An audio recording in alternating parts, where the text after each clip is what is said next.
let me first and foremost say that my uncle is one of the persons I have so much, tremendous respect for. I have listened to him, on his views on, security matters. He's clothed with the capacity. I think that he's one of the security aspects in this country that we can rely on. But I'm surprised when he says that the honorable member is entitled to his claim, and government is also entitled to his claim, and therefore we must all come with, detailed evidence. What evidence again does he need government to come out with when government indeed has,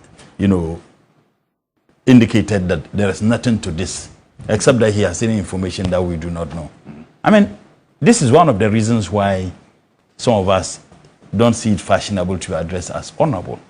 Why? The conduct of some of our colleagues are absolutely dishonorable. And I think that the security agencies must not leave this gentleman to go scot-free. He needs to provide the people of this country the answers or the evidence that has informed this outrageous claim that he made. He made statements with certainty. He said that the intelligence, the information they have is that the aircraft was actually carrying cocaine. This is a serious allegation to be made by an honorable member of parliament. And you think it's fashionable to be associated with this title because it is being ramshackled, is berated, that it doesn't come with the honor that is expected to come with. And frankly speaking, he must not be let to go off the hook. And in any case, he claimed that his views were views of the committee.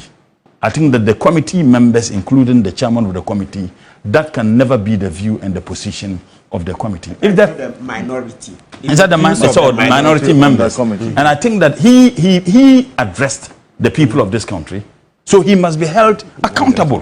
He cannot try to find solace and comfort behind the minority to make such outrageous claim. And for me, putting fear and panic on the people of this country. Maybe perhaps for Ntim Fordjour and the entirety of the minority. If there's any political party that has a record of associated to drugs, cocaine specifically, it's the NPP. You have a sitting member of parliament. No, please. Please.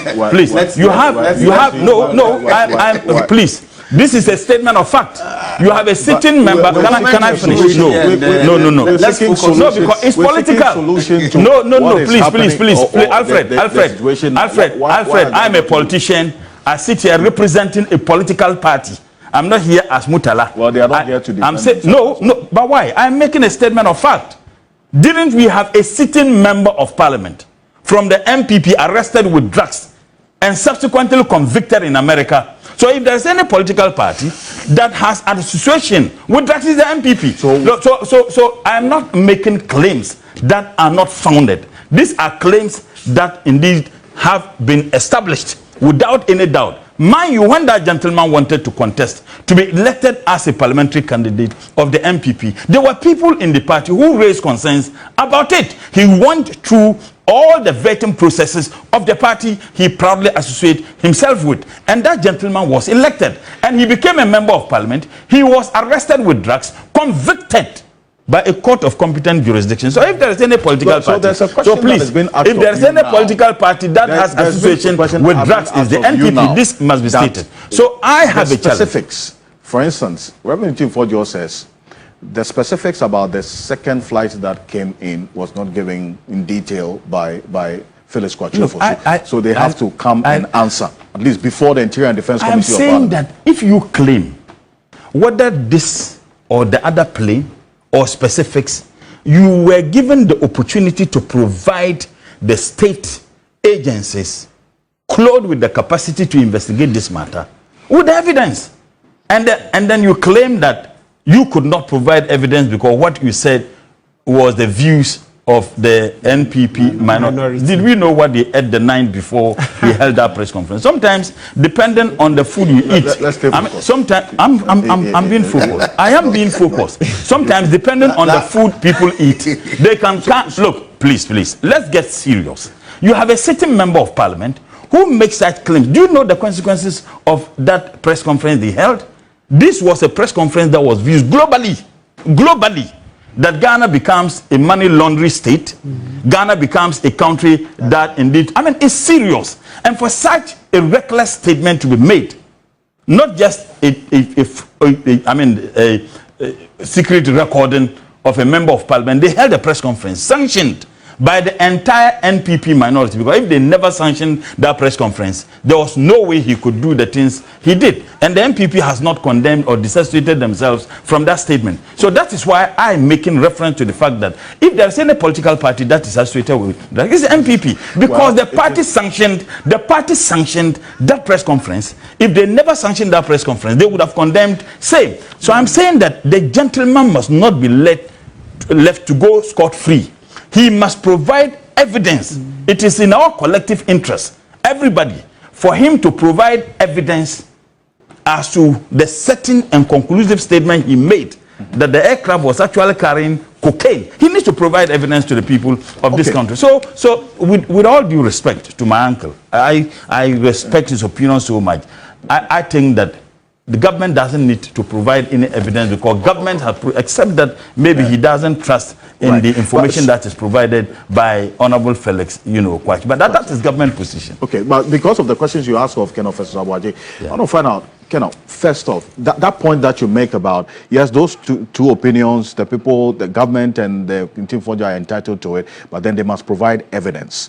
Felix Kwachi also has given some information responding to the issues as to what the flights were carrying and how they got in, how much time or how many days they spent.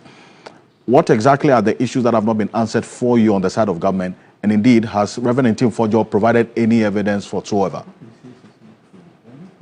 From what I saw on TV, at least the government, in this case the state, has provided additional particulars about the two flights. Indeed, initially I thought, I was under the impression that the two flights were all air ambulances, until the director for communications on the government side came and elaborated. Then I could distinguish between the nature of those two flights,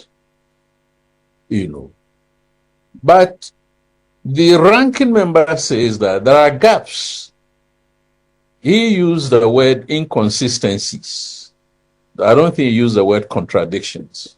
But I'm saying, according to him, I would choose to say maybe there are gaps in what the Honorable Minister has said.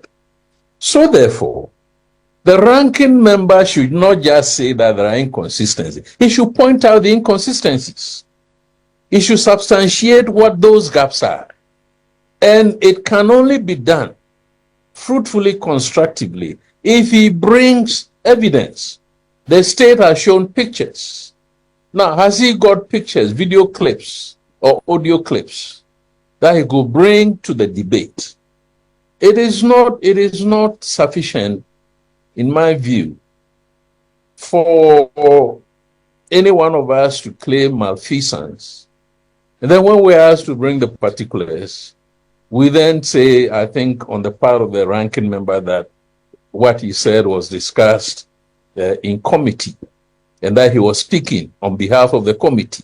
But we all know that per parliamentary procedures, he's not the spokesperson for the Parliamentary Portfolio Committee on Defense and Security. It is rather the ranking member, the chair. And the chair didn't come out to make those claims. So I think, as I'm saying, in the interest of national security, both sides need to come out clearly and lay this matter to rest. Now, I want to recall, many decades ago, I cannot remember when I heard the story, but probably I was on military education program in the States. And the case was that in 1960, I think it was 1960, an American spy plane, the U series, U2 or whatever the U is, flew over Soviet airspace, and the Soviets shot down the plane. Yes, and I wanted that specific response to that question that Dr. Murtala Mohammed asked as to whether the government's detail does not suffice for evidence, as in explanation for further detail given to why these flights landed. And you say that, yes, you acknowledge that detail, but also asking of Reverend Ntim Fordjour, just as Dr. Murtala Mohammed has said, to come with his evidence if he has it. Professor Jampo, just a quick one on this while we round up. Quick one. I think listening to what has been said and observing what is going on, what I want to say is that, you see, the conduct of politics itself brings about development. And it predates partisan politics. People should note this. Politics is good. Okay? But there's a difference between partisan politics and politics. Politics predates partisan politics. Okay, so sometimes it is partisan politics that would want people do all manner of things and say all manner of things just for the purposes of bringing about a certain unpopularity or winning elections and all that. I think that the great Reverend Ntim Fordjour is a man of God, and I have a lot of respect for him, and I believe that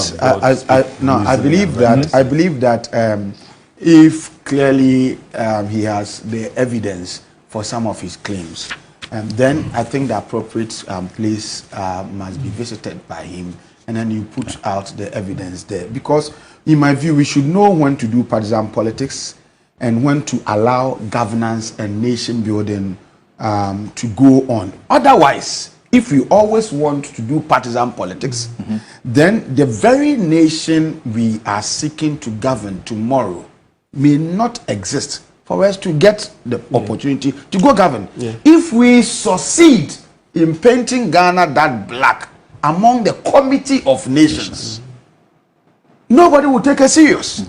They will begin to be imposing certain sanctions, and tomorrow you may be in power, and you would have destroyed the very nation you may be seeking to serve. So I think that let us know when to do partisan politics and then when to allow governance and nation building to go on. I'm not saying that the minority group should not offer criticisms. They shouldn't keep on the toes or keep the government of the day on their toes. They have every right to do so. It is good for democracy. But in so doing, if we have evidence, any claim we may be making, let us, what will be the purpose? Let me just go and say this out there and then keep the evidence to myself. I mean, you create unnecessary fear and panic. But I think that the essence of also partisan politics and even politics itself is to solve problems. Okay, so if you are just going to say it out and keeping the evidence, quote unquote, evidence to yourself, then you are not helping, helping solve the problem that